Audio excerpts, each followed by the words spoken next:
बेरमपुर मध्य प्रदेश की वादियों में बसा एक खूबसूरत गांव। लेकिन इस गांव में छिपे थे कुछ ऐसे भयानक रहस्य जिन्होंने उस सदी में निवास करने वाले साहसी लोगों के दिल में भी एक खौफ पैदा कर रखा था।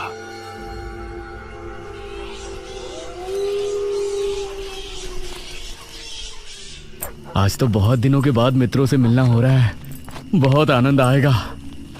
अरे मदन, कहाँ जा रहा है इस समय? पिताजी, मेरे मित्रों से इतने दिनों बाद मिलना हो रहा है। वो सुबह होने पर वापस नगर चले जाएंगे। अरे तुझे पता नहीं क्या, आज शनिवार की रात है। आज के दिन निशिर मोलो गांव में घूमते हैं। पिताजी, चाहे निशिर मोलो आए या नरकासुर, मुझे आज मेरे मित्रों से मिलने से कोई नहीं रोक सकता। ठीक है, लेकिन ध्यान रहे, जैसे ही तुमको उनके कदमों की आहट सुनाई दे और उनका वो मंत्र जिसको वो दोहराते हुए आगे बढ़ते हैं, तो उन्हें बिना देखे किसी ऐसी जगह छिप जाना जहां से ना वो तुमको देख सके ना तुम उनको।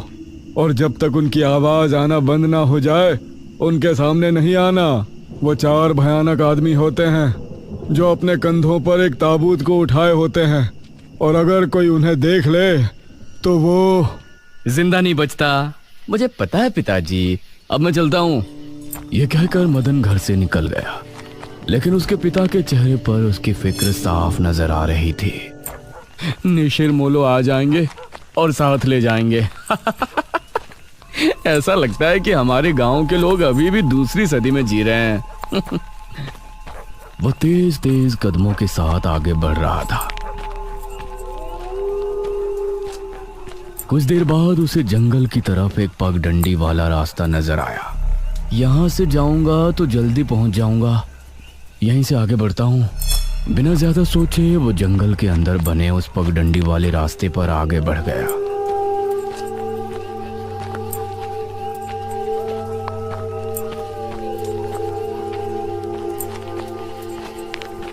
आज तो बहुत मजा आने वाला है, मिलकर खूब मदिरा पान भी करेंगे।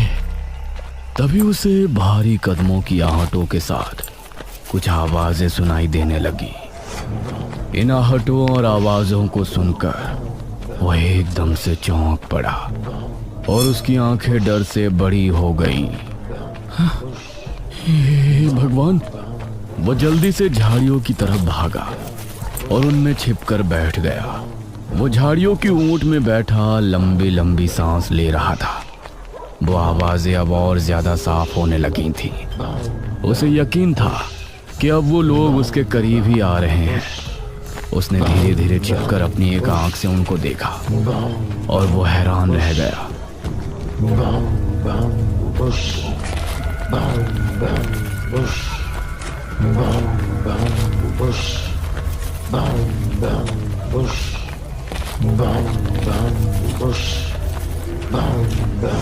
हे भगवान, मैंने इन्हें देख लिया।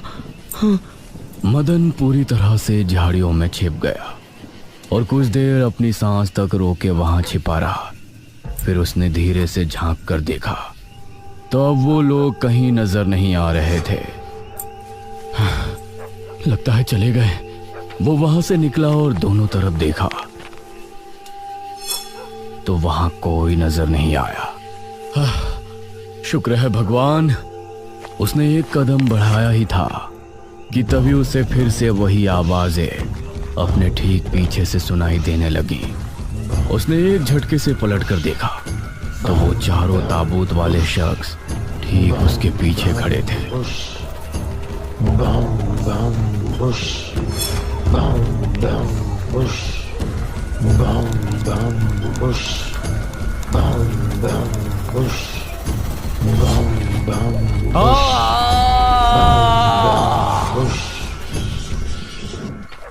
इस तरफ जब देर रात भी मदन वापस नहीं लौटा तो उसके पिता को उसकी चिंता होने लगी। उसने गांव के एक आदमी विपुल को साथ लिया और जंगल की तरफ रवाना हुआ।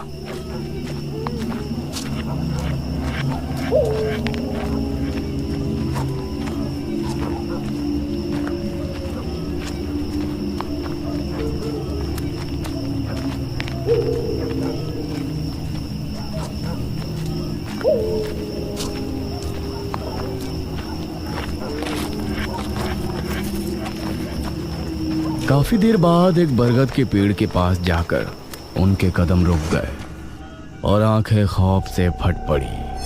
उन्होंने मदन को रहस्यमयी परिस्थिति में पाया।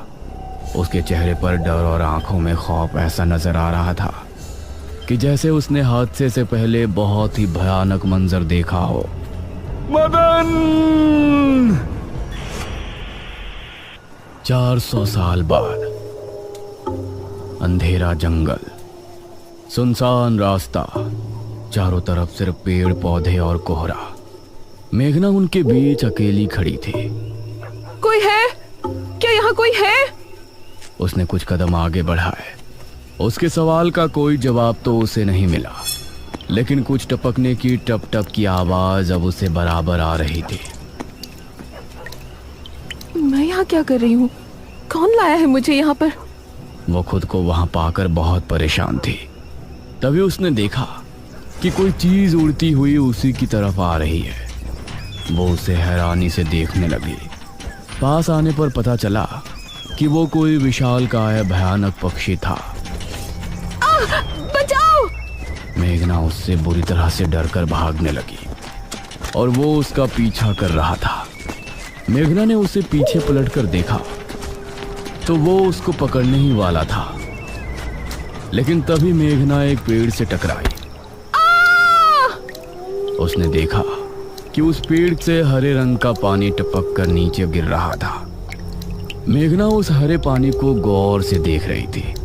तभी अरे ओ मेघना, उठ जा यार, कब तक सोएगी? मेघना आंखें मलते हुए नींद से जागी। उसने देखा कि सुबह के 9 बज चुके थे। ओह शिट, हम तो लेट हो गए। तूने मुझे उठाया क्यों नहीं? मेघना अपनी एक पार्टनर इशिता के साथ दिल्ली में रह रही थी, जहां वो एक लैब में काम किया करती थी। दोनों ने साथ नाश्ता किया और फिर तैयार होकर अपनी लैब के लिए निकल गई।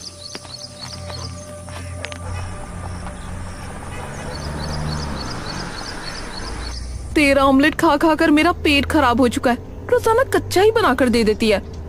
शुक्र मना कि कच्चा भी खाने को मिल तो रहा है। तेरे भरोसे रहेंगे तो वो भी नहीं मिलने वाला। सोकर ही 9 बजे उठती है।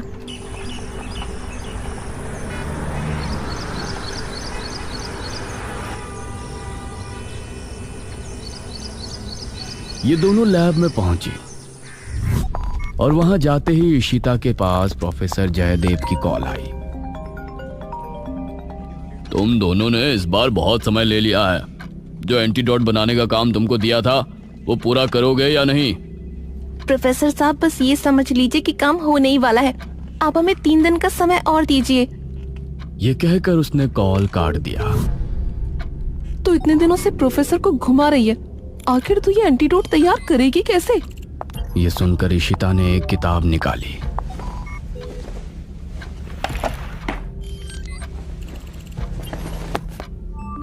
यार देख ये किताब, इसमें बहुत से ऐसे लिक्विड के बारे में लिखा है जिनकी कहानी पुरानी दंत कथाओं और लोक कथाओं से जुड़ी है।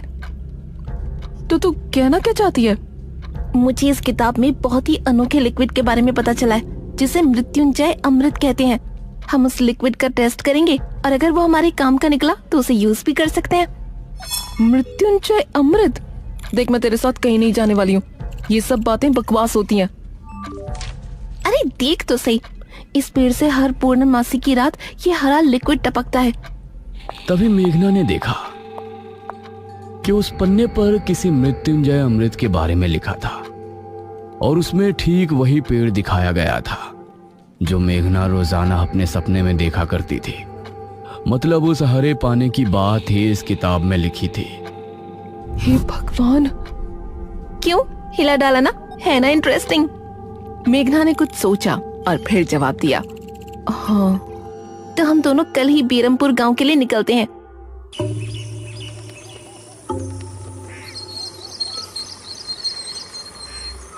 ये दोनों अगली सुबह ही बस से बेरमपुर के लिए निकल गई।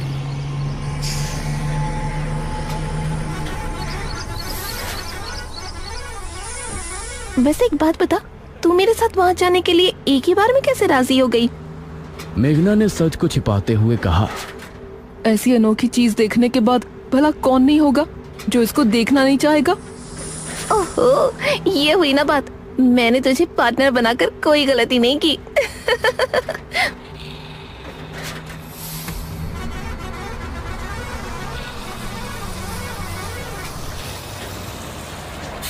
ये दोनों 5 घंटे के सफर के बाद एक जगह उतरी।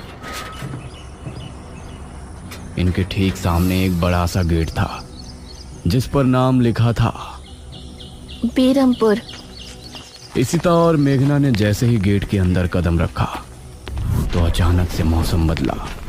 सूरज मानो बादलों के पीछे छिप गया और एक हवा अपने साथ आंधी ले आई। अरे वाह, गांव का मौसम तो बहुत ठंडा है।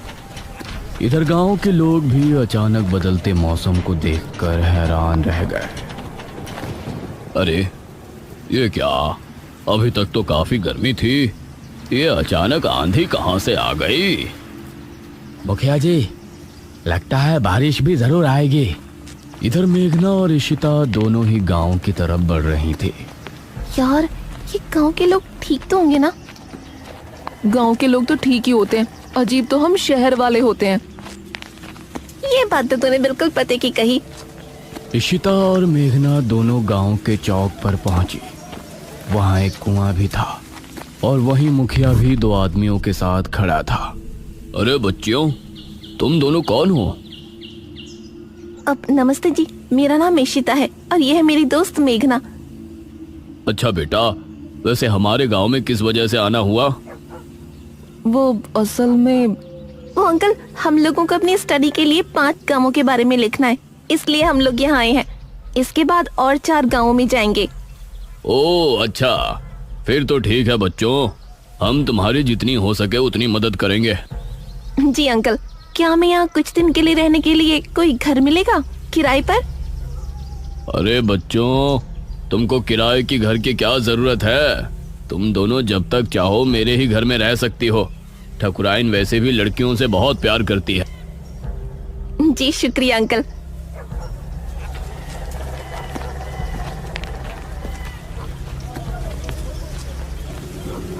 मुखिया इशिता और मेघना को अपने घर ले आया। तभी घर के मंदिर में जल रहा दीपक बुझ गया। अजी सुनती हो ठकुराइन? जी आई। ठकुराइन कमरे से बाहर आई। नमस्ते आंटी। नमस्ते बेटा। ओ जी, ये प्यारी प्यारी बच्चियां कौन है? ये दोनों शहर से अपनी पढ़ाई के सिलसिले में आई हैं। हमारे गांव के बारे में लिखना चाहती हैं। वो क्या होता है रे, वो रिसर्च करने आई हैं। तभी वहां पर एक और लड़का आया। क्या कहा?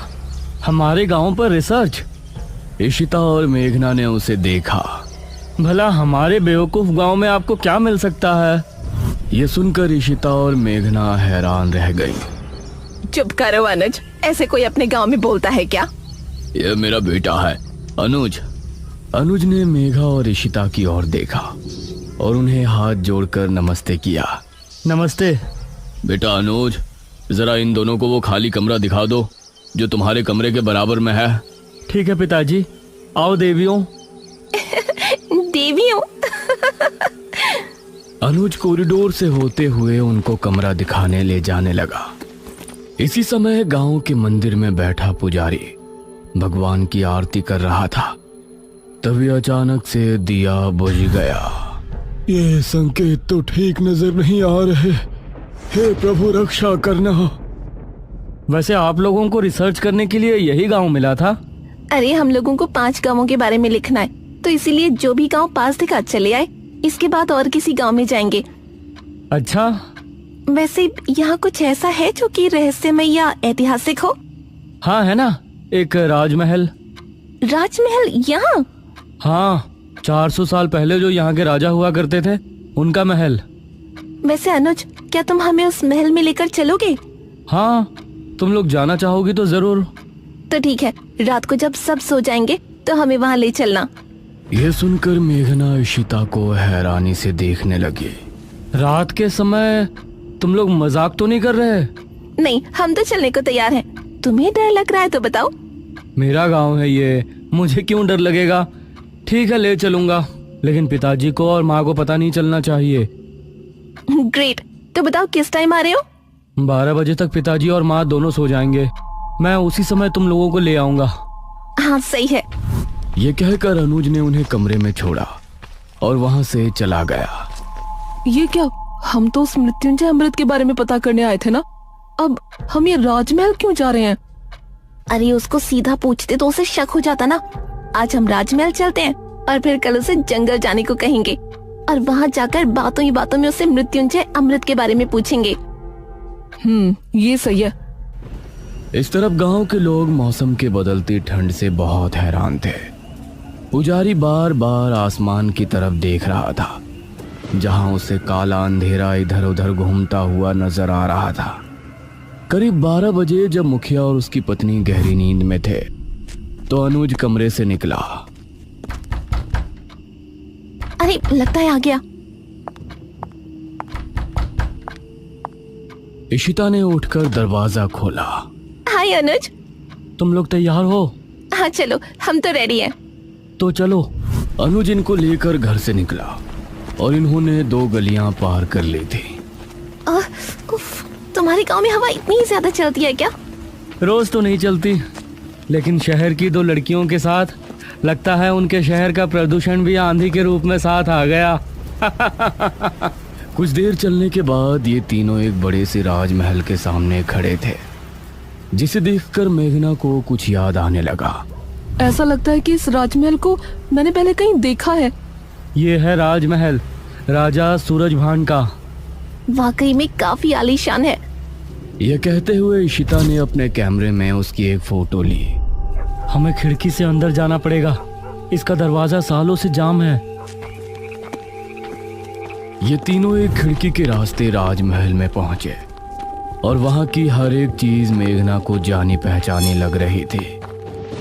इस तरफ गांव में आंधी का बहाव बढ़ने लगा था। सभी अपने अपने घरों में आराम से सो रहे थे।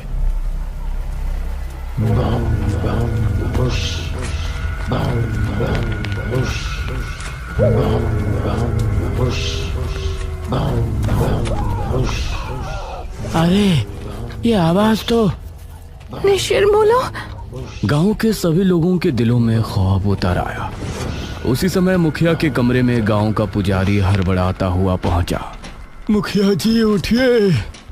मुखिया चौंकता हुआ नींद से जागा। क्या हुआ पुजारी जी, इतनी रात में आप? गांव में निशीर मोलो की आवाज गूंज रही है, सब बहुत डरे हुए हैं।